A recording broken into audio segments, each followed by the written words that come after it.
جو ایگزسٹ ہی نہیں کر رہی تو اس کی اہمیت پھر کیا ہو سکتی ہے؟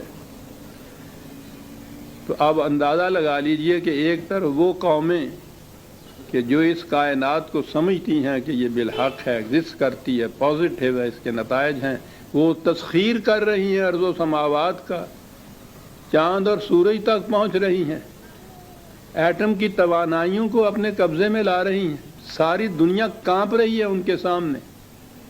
اور دوسری طرف ہم بیٹھے ہیں اس خیال والے کہ یہ ہلکا دام خیال ہے، اس کا وجود ہی کچھ نہیں ہے، تو ہے، تجھے جو کچھ نظر آتا ہے نہیں ہے۔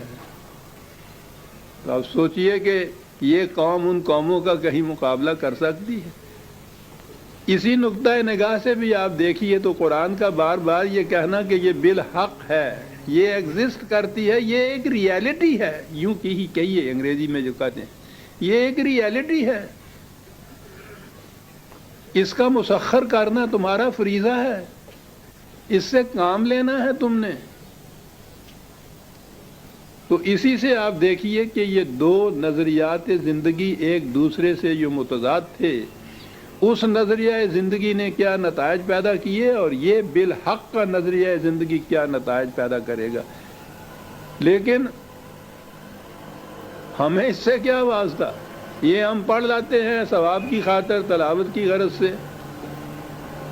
وہی تصوف، وہی شاعری، وہی فلسفہ ہمارے اعصاب پہ سوار ہے۔